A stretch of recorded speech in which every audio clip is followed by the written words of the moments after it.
آیا تا به حال میدونستید اولین قرارداد رسمی لیونل مسی روی یک دستمال کاغذی نوشته شده و اونو امضا کرده؟ اگه میخواین درباره عجیب ترین حقایق زندگی ستاره آرژانتینی بدونید، حتما تا آخر این ویدیو با من همراه باشید. مسی اولین قرارداد خودش رو توی یک رستوران توی اسپانیا امضا کرد و به خاطر اینکه توسط یکی از دوستای پدر مسی این اتفاق افتاد، روی یک دستمال این قرارداد امضا شد. زمانی که مسی جوان در بارسلونا بازی میکرد، به دلیل استفاده زیاد او از نوشابه، پپ گواردیولا دستور داد که دستگاه نوشابه رو از اونجا ببرن. مسی یک ستاره چند ملتیه. با بررسی شجره‌نامه در میابیم این ستاره 36 ساله آرژانتینی اصیل نیست. اجداد مسی از ایتالیا و انگلیس و همچنین لبنان تشکیل شدند.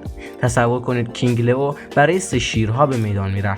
تنها 72 ساعت بعد از تولد تییاگو، سران باشگاه بارسا قراردادی را با وی برای آینده به امضا رساندند. البته تییاگو مسی هنوز در آکادمی لاماسیا مشغول نشده و با دیگر بازیکنان تمرین نکرده است، اما سران بارسا امیدوارند استعداد پدر در این فرزند خردسال نیز وجود داشته باشد.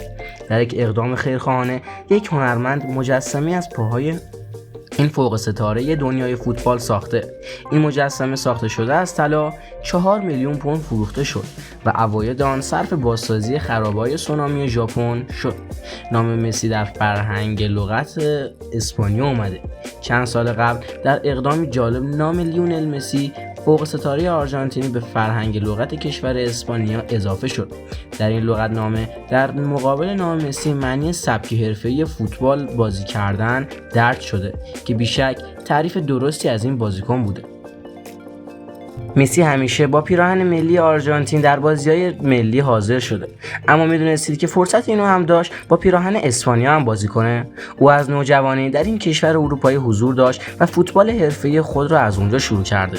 خیلی از بازیکنان مسی رو به عنوان الگوی خود انتخاب میکنن، اما به راحتی فراموش میکنن که مهاجم آرژانتینی خود یک الگوی دیگه داره.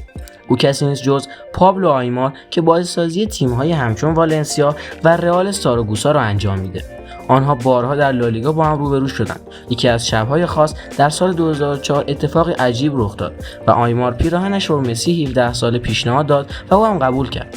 مهاجم آرژانتینی هنوز اون پیراهن رو در کلکسیون خود داره.